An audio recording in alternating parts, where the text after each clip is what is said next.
J'ai vraiment entendu des réactions de grands-parents et de parents qui m'ont dit « il n'est plus le même ». Depuis, il veut plus dire de gros mots. Alors je sais pas si ça va durer longtemps, mais en tout cas, je crois que ce qui a été semé va être amené à porter du fruit. Amen. Et je le crois vraiment de tout mon cœur. Et je voudrais peut-être en toile de fond du message de ce matin, vous apporter de ci et là diverses expériences que nous avons vécues pendant la colo, ceci de manière à ce que moi-même j'ai appris durant la colo. Puisque vous savez, quand vous travaillez pour le Seigneur dans le cadre dans lequel il vous emploie et dans les capacités qu'il vous donne, automatiquement vous ne pouvez qu'apprendre et apprendre et apprendre, sachant que la vie est une école dans laquelle le Seigneur nous permet de progresser. Et nous ne pouvons, pour aucun d'entre nous aujourd'hui, dire que nous sommes arrivés à la perfection. Mais nous marchons toutes et tous de progrès en progrès. Amen. J'aimerais bien ce matin prendre un passage qui se trouve dans Luc chapitre 8, versets 22 à 25. L'histoire que nous allons lire, vous la connaissez bien puisqu'il s'agit de la tempête apaisée. Mais j'aimerais ce matin, prendre pour titre à mon message, Jésus, il apaise. Jésus, il apaise. Prenons ce passage ensemble, Luc chapitre 8, versets 22 à 25. Il est dit là, un jour Jésus monta dans une barque avec ses disciples. Il leur dit, passons de l'autre côté du lac. Et ils partirent. Pendant qu'ils naviguaient, Jésus s'endormit. Un tourbillon fondit sur le lac, la barque se remplissait d'eau et ils étaient en péril. Ils s'approchèrent et le réveillèrent en disant « Maître, Maître, nous périssons !» S'étant réveillé, il menaça le vent et les flots qui s'apaisèrent et le calme revint. Puis il leur dit « Où est votre foi ?»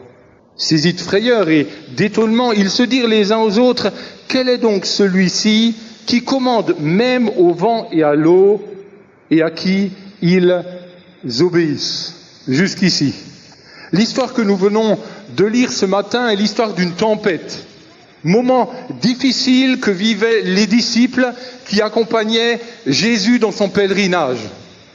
Et il me semble ne pas me tromper lorsque je dis que toutes et tous, dans notre pèlerinage avec le Seigneur ici-bas, nous vivons également des temps, oui, d'accalmie, mais des temps également de tempête. Des temps difficiles, douloureux, délicats, qu'il nous faut gérer. Différentes étapes dans nos vies qui nous mènent de tempête à temps plus calme et à nouveau de tempête à temps plus calme. Alors ce matin, vous êtes peut-être dans un temps d'accalmie, dans un temps où, dans la grâce de Dieu, vous pouvez vous ressourcer, vous réjouir, regarder au Seigneur et le laisser vous remplir tout à nouveau. J'ai une bonne nouvelle pour vous ce matin. Si vous êtes dans un temps d'accalmie, en regardant un peu devant vous, je vois déjà se poindre une tempête qui arrive. Parce que je crois que la vie de chrétien est ainsi faite. Elle est faite de moments joyeux et de moments calmes, mais elle est faite également de tempêtes qui sont là, et là pour nous apprendre, quelque part, que nous devons toujours être dépendants de Jésus lui-même. Amen. Et puis peut-être que vous êtes là ce matin et vous vivez dans une tempête. Et vous criez au Seigneur en disant comme les disciples qui étaient dans la barque, mais Seigneur, viens à notre secours, nous périssons. J'ai une bonne nouvelle, j'aimerais vous dire, Jésus est avec vous dans la barque. Et il est celui qui veut vous mener vers des temps d'accalmie et des temps plus calmes. Alors j'ai partagé mon message en 4 parties. 4 points très, très rassurants, que vous passiez des temps difficiles ou non, qui vous permettront et qui nous permettront de recevoir cette paix que Jésus donne en toutes circonstances. Le premier point, la présence de Jésus est apaisante. Le deuxième point, l'humanité de Jésus est apaisante. Le troisième point que j'ai noté, la disponibilité et l'accessibilité de Jésus sont apaisantes. Et enfin, en dernier point, j'ai mis la puissance de Jésus est apaisante. Premier point, la présence de Jésus est apaisante. Voyez-vous, quoi que je fasse, et de quelque manière que le Seigneur puisse m'utiliser pour le servir dans sa grâce, je peux dire que ce qui me rassure plus que tout, c'est sa présence. Et quoi que je fasse, où que j'aille, quel que soit l'endroit où il m'envoie, si je sais qu'il est présent, quand même il y a des tempêtes, quand même il y a des temps et des moments difficiles, eh bien ce qui me rassure, c'est Seigneur, tu es présent là où je suis. Parce que c'est toi qui m'as envoyé. Le nom de Jésus n'a rien de magique. Je crois qu'en Espagne, eh bien beaucoup de personnes portent le nom de Jésus. Ce n'est pas pour autant que lorsqu'ils sont présents, ils amènent la paix là où ils sont. Mais le nom de Jésus, accompagné de sa présence, nous donne assurément, quoi que nous puissions vivre, cette paix qui nous entoure, quand même nous vivons des moments difficiles. Amen. Et moi, je dis souvent, Seigneur, ce que je désire plus que tout, quoi que tu m'utilises ou puisses m'utiliser pour faire quelque chose, eh bien c'est que toi tu sois présent. Il est dit dans le verset 22, un jour Jésus monta dans une barque avec ses disciples et il ne leur dit pas passez de l'autre côté, mais notez bien qu'il dit aux disciples passons de l'autre côté du lac. Autrement dit, Jésus s'inclut dans la traversée de ce lac avec les disciples. Il est présent avec les disciples. Et je n'ai jamais vu, à aucun moment de ma vie, Jésus m'envoyer dans un endroit dans lequel il ne venait pas avec moi. J'irai même plus loin, je ne l'ai jamais vu m'envoyer dans un endroit dans lequel lui-même ne m'a pas devancé.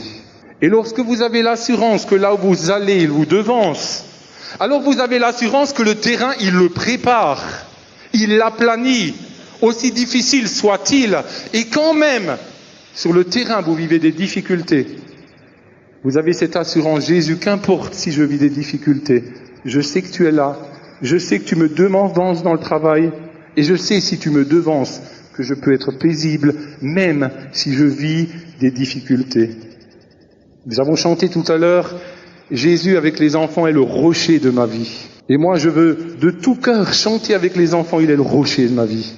Pourquoi ? Parce qu'il est en haut, en bas, il est devant, il est derrière et il est tout autour de moi. Et lorsque je vais en colonie 15 jours, je sais qu'il y aura des tempêtes, mais je sais qu'il est en haut, en bas, devant, derrière et tout autour de moi. Lorsque nous allons dans les quartiers ou lorsque je dois monter sur l'estrade pour prêcher, je dis Seigneur merci parce que je sais tu es en haut, en bas, devant, derrière et tout autour de moi. Et quelle paix, mes amis, quelle paix que de savoir qu'il est partout, qu'il est tout autour de nous. Dans le livre d'Ésaïe, au chapitre 41, verset 9 à 10, il est dit « Tu es mon serviteur, je te choisis et ne te rejette point. Ne crains rien, car je suis avec toi. Ne promène pas des regards inquiets, car je suis ton Dieu. Je te fortifie, je viens à ton secours. Je te soutiens de ma droite triomphante. » Oui, il est avec nous. Et il est dit, lorsque Jésus dira aux disciples, passons de l'autre côté du lac, tout de suite après, il est dit, ils partirent. Autrement dit, quand ils ont compris que Jésus était avec eux dans cette traversée, eh bien, ils n'ont pas hésité à lui obéir, ils partirent parce qu'ils savaient, Jésus est avec nous. Amen. Je dirais que, oui, il est rassurant de savoir que Jésus est présent. J'aimerais également ouvrir une parenthèse en disant qu'il est rassurant pour moi de savoir que Jésus est présent en chacun d'entre vous. Il y a un chant qui dit « Je t'aime de l'amour du Seigneur ». Connaissez ce chant. Et qui dit « Je vois en toi la gloire de mon roi ». Et je me réjouis de venir ici le dimanche matin, non pas seulement parce que je sais que Jésus est en haut, en bas, devant, derrière et autour de moi, mais parce que je sais que la gloire de mon roi est en chacun d'entre vous. Amen.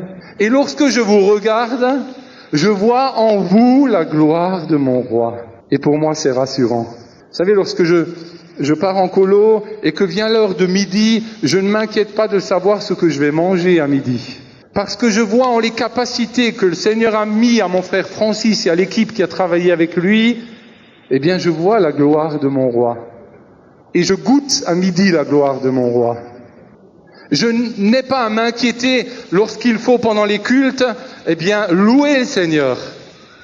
Parce que je vois en Jérémie, mon frère, chantre et guitariste, et en Jojo, Johanna, qui a une si belle voix, la gloire de mon roi, et je suis rassuré. Lorsque, eh bien, nous attendons la visite de ceux qui viennent pour contrôler jeunesse et sport, Je n'ai pas à m'inquiéter, parce que je vois en Christine, en Jean-Marie, la gloire de mon roi. Ils ont reçu cette capacité de pouvoir organiser. Et alors si nous mettons nos talents et nos capacités au service de l'autre, et que l'autre, au travers de cela, voit la gloire de notre roi, nous savons alors que Jésus est présent et que nous n'avons pas à nous inquiéter. Amen. Vois-tu en l'autre la gloire de ton roi? Vois-tu en celui qui est à ta droite et à ta gauche la gloire de ton roi? Est-ce que vous pouvez regarder votre voisin et votre voisine et dire très sincèrement, de tout cœur, je vois en toi la gloire de mon roi? En tout cas, moi, je vois en vous la gloire de mon roi, même si bien sûr je pense qu'il y a là également, une progression. Oui, autant la présence de Jésus est importante, parce qu'il est devant, derrière, à droite, à gauche et autour de moi, autant je me réjouis pour la présence de Jésus qui me rassure, qui me rend paisible dans la vie de chacun d'entre vous. Deuxième point, l'humanité de Jésus est apaisante. Regardez ce qu'il est dit au verset 23 de cette histoire de Luc au chapitre 8. Il est dit, pendant qu'il naviguait, Jésus s'endormit. Je dirais qu'autant Jésus était sur terre 100% Dieu, autant je dis qu'il était 100% homme. Et parce que Jésus était 100% homme, il vivait ce que nous pouvons vivre. Et s'il vivait ce que nous pouvons vivre, il avait la capacité de nous comprendre. Et là aussi, je dirais que cela me rend paisible de savoir que Jésus, parce qu'il a vécu ce que je peux vivre ici-bas, il me comprend. Jésus est quelqu'un qui veut établir une relation de cœur à cœur avec nous. Une relation tout à fait humaine. Jésus était fatigué, il s'endormit. Jésus a subi le rejet, peut-être es-tu rejeté, il te comprend. Jésus avait faim et soif. Jésus il s'est fait pauvre de riche qu'il était. Peut-être vis-tu financièrement des moments difficiles, il te comprend. Jésus était abandonné de tous, il a vécu la solitude, peut-être la vis-tu ce matin. Jésus est à même de te comprendre parce qu'il l'a lui-même vécu. Et puis Jésus a souffert, peut-être souffres-tu ce matin. Et vis-tu dans la tempête de la souffrance, bien Jésus qui est dans la barque de la tempête de la souffrance dans laquelle tu es, il te comprend parce qu'il a lui-même souffert. Et combien il est rassurant de savoir que Jésus nous comprend. Le temps me manquerait pour dire tout ce que Jésus a vécu. Mais lorsque je regarde le livre des évangiles, je vois combien Jésus a eu une relation tout à fait humaine avec les différents personnages qu'il a rencontrés. L'exemple de la Samaritaine dans Jean chapitre 4. Jésus n'est pas venu la voir pour lui dire, voilà, ton péché, il est le suivant. Puis il a cité son péché en l'assénant de coups de versets bibliques. C'est pas ce que Jésus a fait. Jésus est venu la voir. Il lui a montré son côté tout à fait humain. Pourrais-je avoir à boire? J'ai soif. Un juif et une samaritaine. Et je crois que cette relation de cœur à cœur que Jésus a cherchée avec cette samaritaine a ouvert les portes afin qu'elle soit prête au moment où Jésus lui a donné une parole de connaissance. Tu avais 5 maris et celui avec lequel tu vis n'est pas ton mari. Eh bien, son humanité a permis à cette samaritaine d'avoir un cœur ouvert et réceptif, capable alors d'entendre ce que Jésus avait à lui dire. Oui, Jésus était pleinement humain, humain également pour cet homme Zachée, qui était sur la branche de son sycomore, pour rencontrer celui de qui l'on parlait. Et puis lorsque Jésus est arrivé sous la branche, il n'a pas levé la tête pour dire à Zachée, espèce d'homme pécheur, tu es un voleur et un usurpateur, et je vais te punir. Et si tu continues à pécher, tu iras en enfer. C'est pas ce que Jésus a dit. Jésus lui a dit, Zachée, descends de ton arbre, car il faut que je demeure aujourd'hui dans ta maison.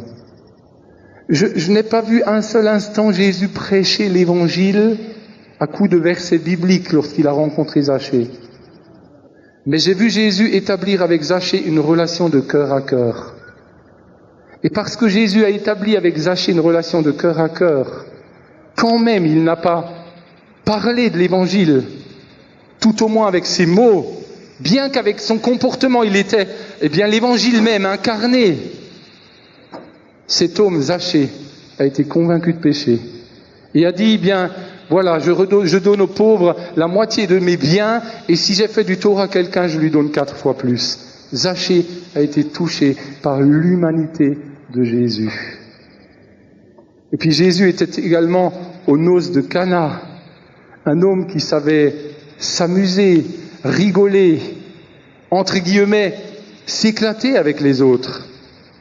Souvent on a l'impression que quand on devient chrétien, on n'a plus le droit de s'amuser. Je peux vous dire, pour moi, les moments de colo sont des moments merveilleux, dans lesquels, qu'est-ce que je m'amuse avec les enfants. Vous savez, il y a une chose dont j'avais peur lorsque nous sommes arrivés dans l'endroit où nous étions, à Rombach, c'est que l'endroit était très étriqué, et que la cour dans laquelle nous nous trouvions était très petite, pour contenir 51 enfants plus les animateurs. Mais plus le temps avançait, plus je me rendais compte que parce que l'endroit était étriqué, cela nous a permis d'avoir une relation tout à fait particulière avec chacun des 51 enfants que le Seigneur nous avait confiés. Et cela, au bout de 3 jours, nous a permis de connaître le nom de chacun des enfants, de connaître également peut-être les difficultés que les uns et les autres vivaient, mais également de pouvoir nous amuser avec les enfants. Et nous amuser avec les enfants nous a permis de voir simplement leur cœur s'ouvrir. Pourquoi ? Parce que nous avions avec eux une relation qui, somme toute, était tout à fait humaine. Une relation qui somme toute, était une relation avec eux de cœur à cœur. Et qui a permis, je le crois, lorsque l'évangile a été annoncé, en particulier pendant les cultes du dimanche matin, nous a permis de voir Dieu visiter le cœur de ses enfants. Et plusieurs être touchés par la présence de Dieu.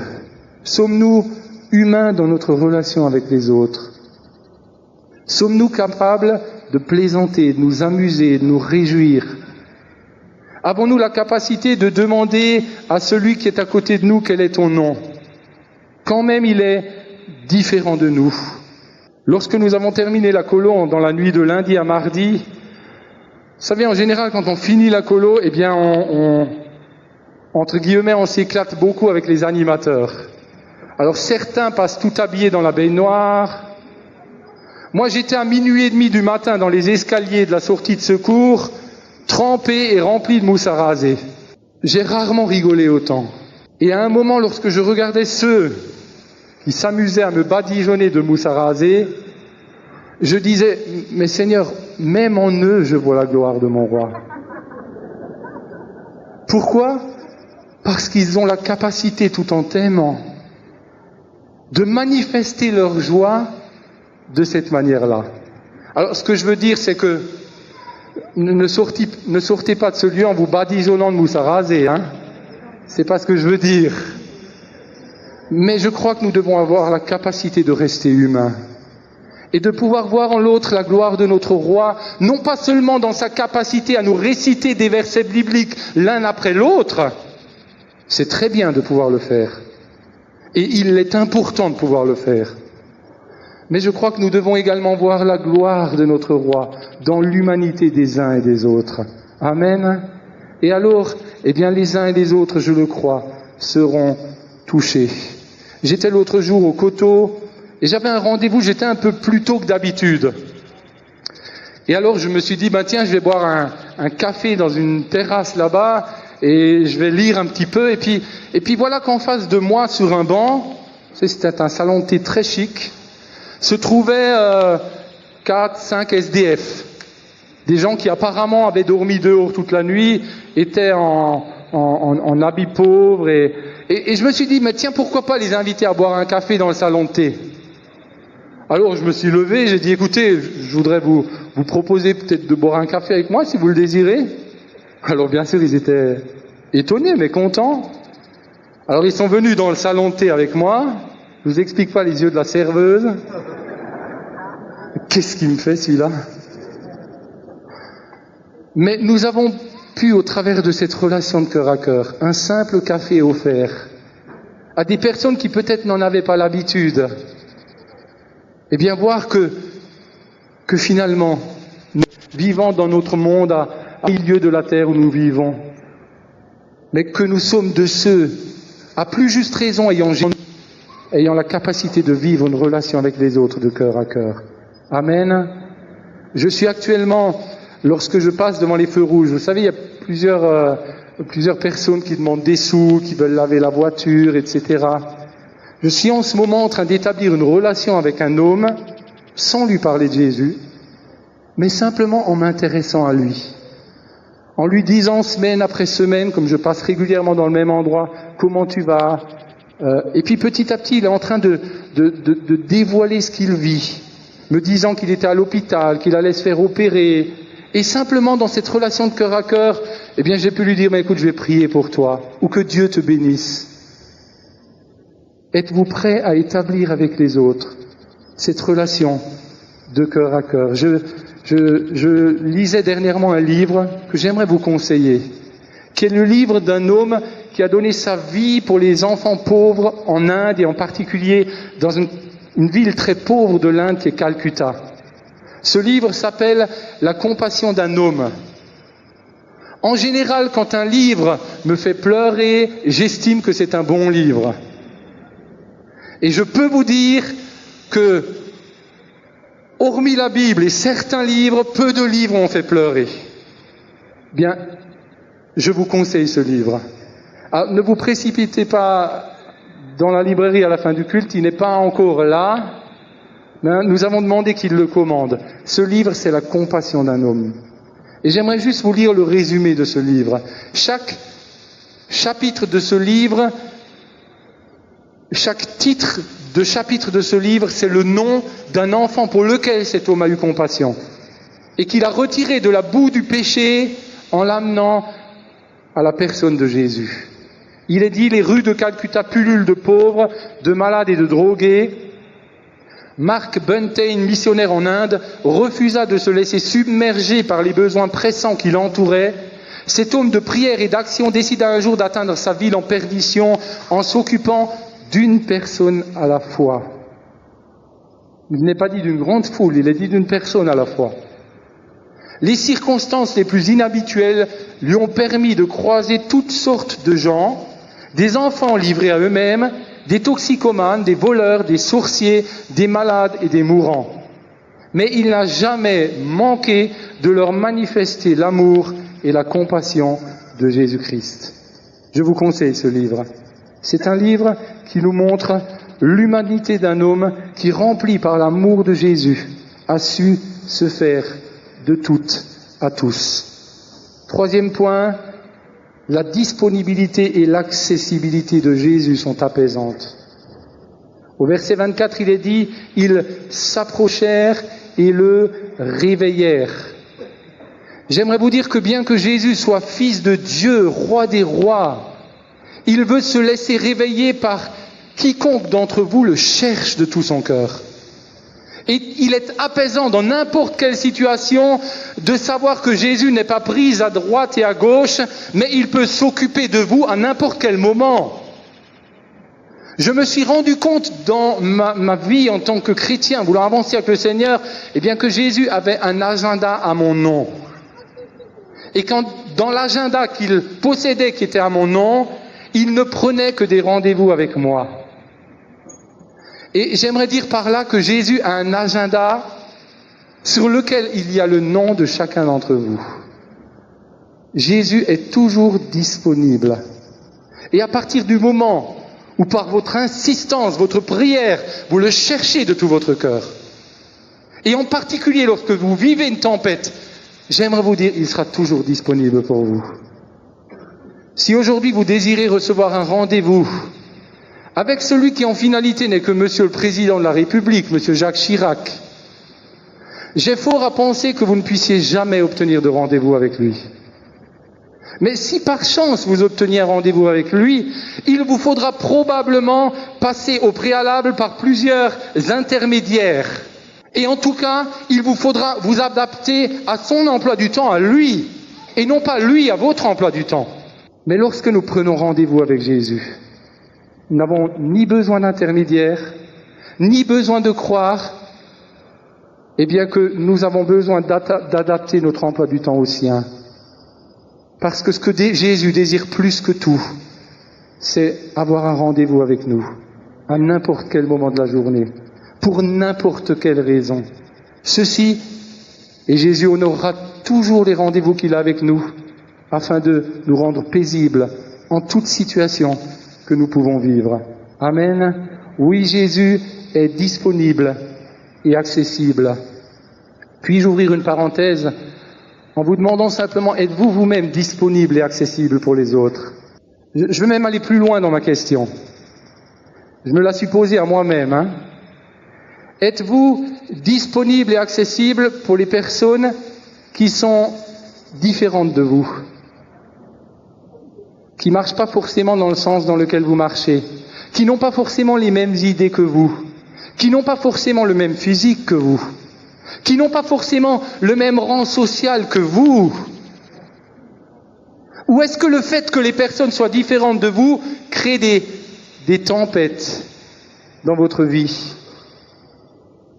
Vous savez pourquoi il y avait tant de tempêtes sur le lac de Génézareth? Le lac de Génézareth se trouve encore toujours à 200 mètres en dessous du niveau de la mer. Et le lac de Génézareth est entouré de monts et de montagnes très escarpées. Et en l'occurrence d'un mont qui s'appelle le mont Hermon. Et lorsque le mont Hermon culmine à 2800 mètres d'altitude, et lorsque l'air froid du mont Hermon descend jusqu'à la surface du lac de Génézareth, qui se trouve à 200 mètres en dessous du niveau de la mer, 3000 mètres plus bas, la rencontre de l'air chaud du lac et de l'air froid du mont Hermon crée des tempêtes et des tourbillons. Autrement dit, la rencontre des contraires, l'air froid et l'air chaud, crée des tourbillons. Sommes-nous disponibles et accessibles pour ceux qui sont peut-être contraires à nous, contraires à ce que nous pensons ou disons? Est-ce que nous accueillons dans l'Église ceux qui, venant pour la première fois, nous paraissent peut-être tellement différents de nous? Ou sommes-nous, avec le temps, devenus inaccessibles? Rappelez-vous combien Jésus était accessible à tous. Combien lui qui était sans péché s'est rendu accessible nous sommes. Et combien, au contraire de créer des tourbillons à cause de cette différence-là, Jésus est venu apporter la paix à nous qui sommes pécheurs. Sommes-nous nous-mêmes revêtus de cette présence de Jésus en nous, qui nous rend en tout point avec l'autre, quand même il est différent, tout à fait accessible. Prions le Seigneur pour cela et demandons-lui d'être toujours accessible. Voyez-vous, en colonie, nous avions différents enfants, des enfants de toutes couleurs, des enfants de rang social différents, des enfants physiquement différents, des enfants qui venaient de familles tout à fait spirituellement bien, et des enfants qui venaient de familles qui étaient incroyantes.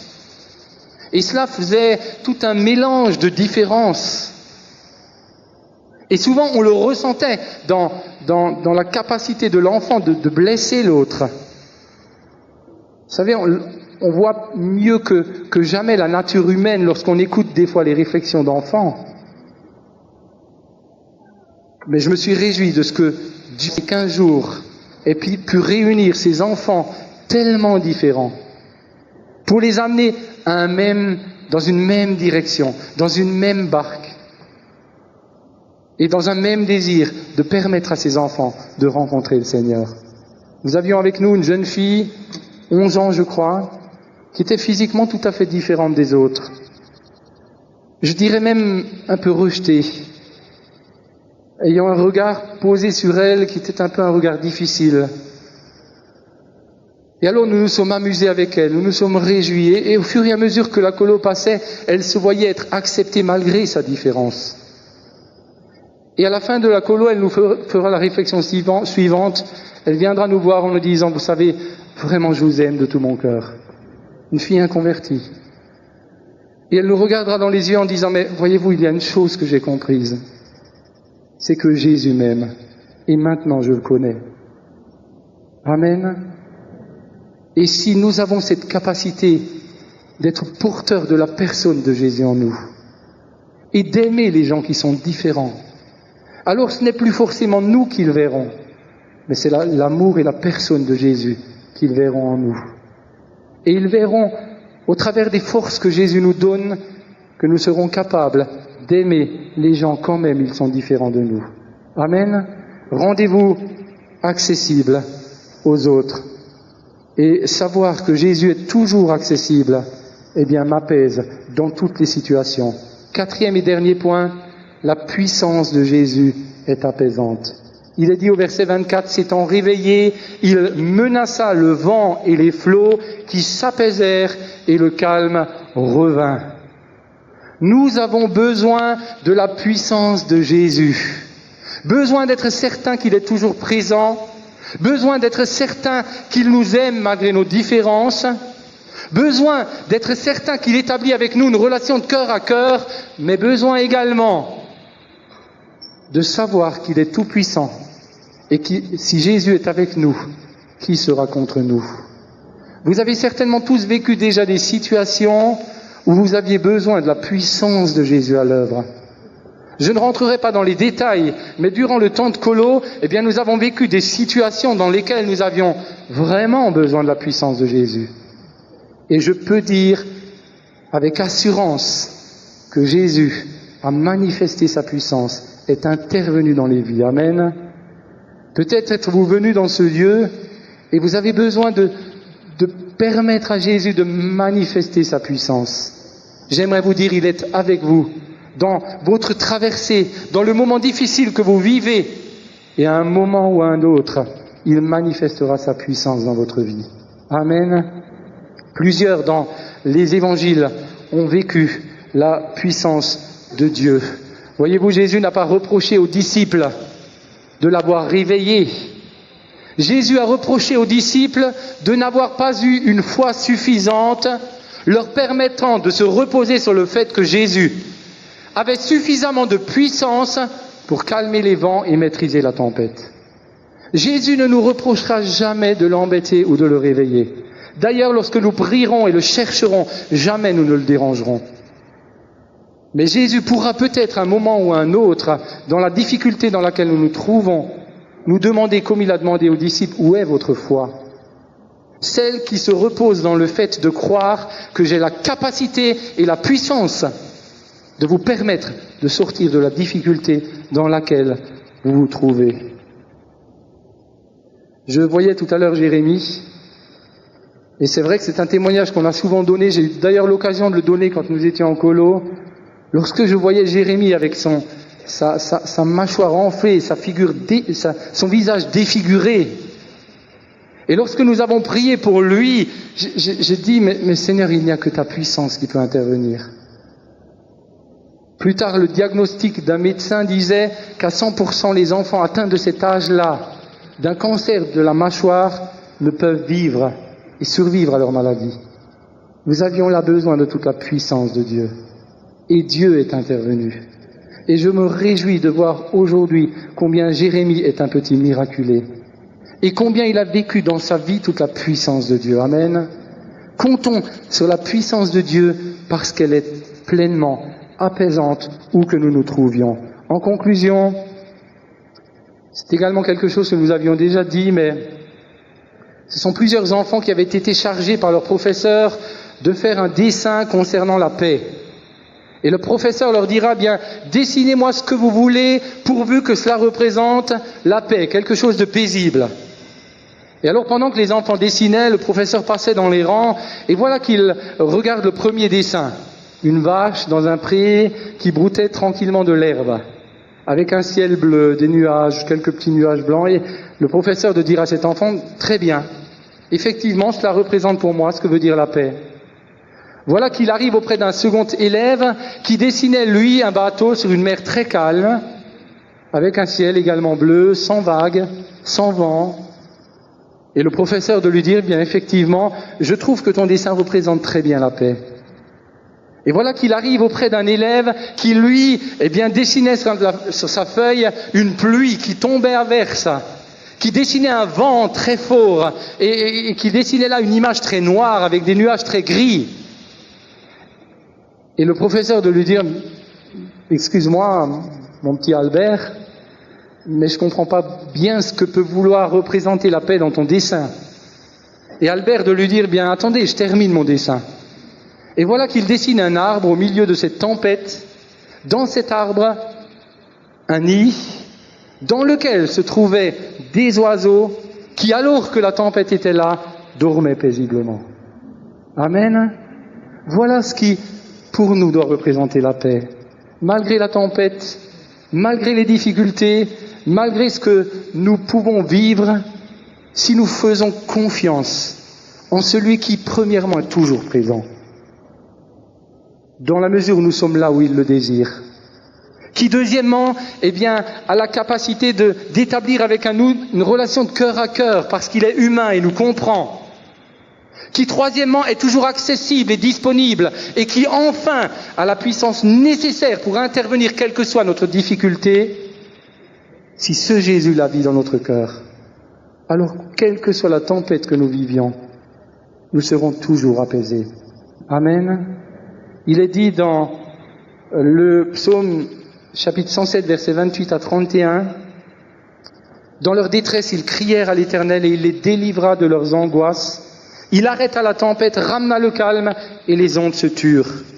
Ils se réjouirent de ce qu'elles s'étaient apaisées et l'Éternel les conduisit au port désiré, qui loue l'Éternel pour sa bonté et pour ses merveilles en faveur du Fils de l'homme. » Voyez-vous, je crois que le vrai port vers lequel Jésus veut nous emmener, il a un nom. Il s'appelle le paradis. Et ce port-là sera le port final. Celui dans lequel nous pouvons être certains qu'il n'y aura plus ni pleurs, ni larmes, ni douleurs, ni souffrances, ni tempêtes de quelque sorte que ce soit. Mais en attendant que Jésus nous mène sur ce port qui est le paradis, il veut nous aider à traverser le lac de notre vie. Et lorsque nous le laissons être maître et seigneur de notre vie, alors nous aurons toujours la paix. Lorsque nous réaliserons qu'il est présent partout et toujours, qu'il est humain, accessible, qu'il nous comprend, qu'il est disponible et qu'il est tout puissant pour intervenir, alors quelle que soit la situation que nous pouvons vivre, nous pourrons dire Seigneur merci, parce que quand même des tempêtes se préparent, quand même je suis dans une tempête, je sais que tu es là et je sais que tu as la solution. Et je sais que tu me conduiras au bon port. Amen. Je vous invite à courber le front, Samuel, si tu veux bien, terminer par la prière. Père, nous te bénissons pour ta parole qui nous fait du bien. Te remercions également pour tout l'amour et la compassion que nous avons pu ressentir ce matin au travers de ce message. Te louons de ce que tu nous ramènes simplement à ce que nous sommes, des hommes graciés, de qui tu attends simplement que nous-mêmes nous fassions grâce à ceux qui sont nos contemporains, notre prochain. Voilà ce que tu désires. Comme tu nous as fait grâce, que nous fassions grâce. Comme tu as pris du temps, que nous prenions du temps. Comme tu t'es donné, que nous nous donnions.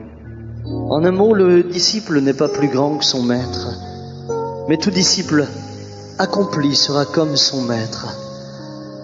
Permets que le monde puisse voir en nous le Maître, au travers de notre attitude, au travers de notre humanité, mais également au travers de toute la compassion, la miséricorde, l'affection, et puis au travers de cette onction qui est celle d'en haut, ta présence, Seigneur. Nous voulons te ressembler. Oh, nous voulons te ressembler. Que ton nom soit béni. Amen. Prions nous lever ensemble, chanter un vieux cantique qui dit « Oh, la paix que Jésus donne, fa ».